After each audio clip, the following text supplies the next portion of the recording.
This is Tamara Evans, Digital Services Librarian at the Kings County Library. Today I'm going to show you how to access your library card account through our ValleyCat online website. Before we begin, you want to make sure you have your Kings County Library card available and that you know the 4 numbers for your personal identification number, also known as your PIN number. Once you have your library card number and the 4 numbers for your PIN, then you want to go to the library's website, which can be found at kingscountylibrary.org. Once you arrive at the library's homepage, then you want to click the second option at the top of the screen labeled Catalog.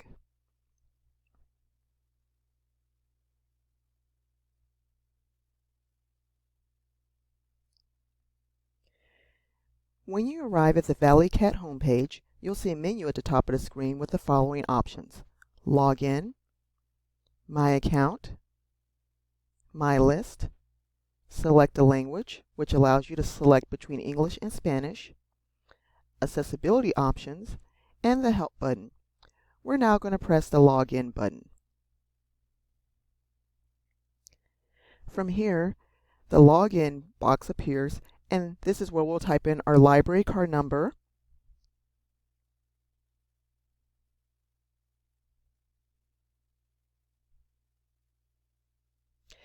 and the 4 numbers that are our PIN number. After we type those 2 pieces of information in, we'll click the Login button.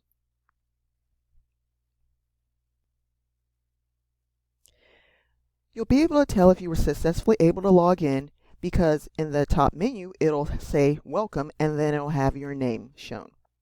Now we're going to click on the button area labeled My Account.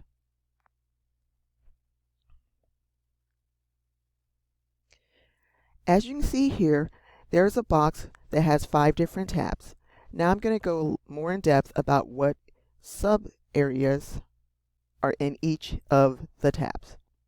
To begin with, this option presented here shows all your patron information. So this includes name, address, phone number, and email.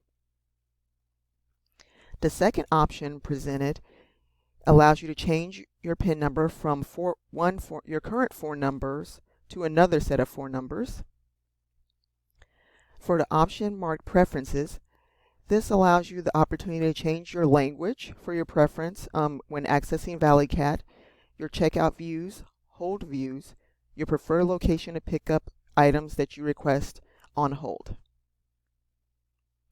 And then the last option in this tab is for SMS notifications, which are also known as text notifications.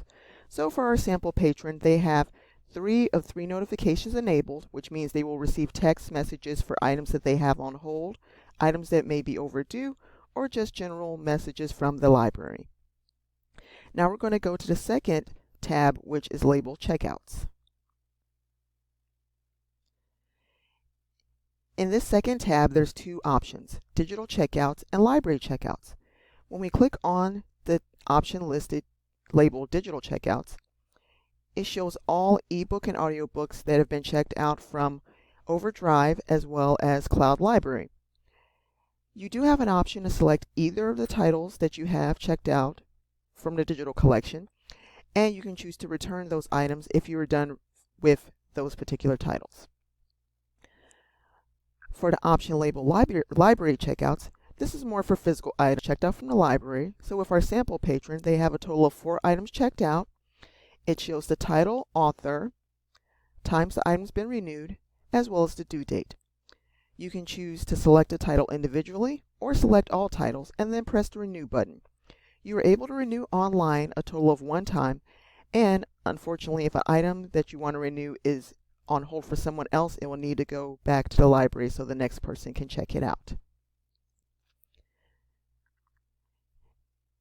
The third tab is labeled Holds, and again there's 2 separate options.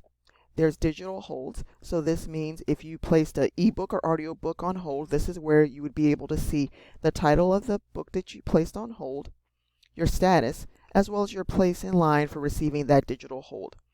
You do have the option to cancel your hold at any time by selecting the title and then pressing the Cancel Hold button. Likewise with the library holds,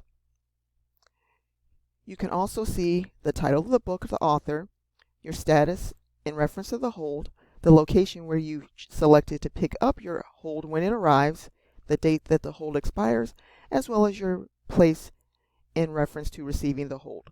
As I mentioned, similarly to the digital holds, you can always select the title and then press cancel hold at any time. The fourth tab is labeled fines, and as you can see here, there's an exclamation mark for this particular tab, which implies that there's a fine on this person's account. As we can see, there is one fine on the account totaling $3. There's a menu here which provides the title of the particular fine, the reason for the fine, as well as the total amount of the fine. Patrons who have fines or fees on their account can pay for that by clicking the Pay Online button right here, which will take them to the Smart Pay website so that they can pay for those fines or fees using their credit card. The final tab in this menu is labeled Additional Information, and this particular tab would be any additional information that would be pertinent to the borrower. One more thing to note is off here on the right side, there's also a sub-menu which lists a summary of checkouts, holds, as well as fines, and also provides another option for the person to click to pay online if they so desire. This concludes the tutorial in reference to how to check your library card account online using a ValleyCat website. Make sure that you log out of your account when you're done using it, like so, by clicking the logout button here. This message will pop up to make sure to clear your cache and close the browser window, so we'll press OK. And you'll be able to know that you successfully logged out when you see that the menu has returned to the following with just the login message. Thank you and have a good day.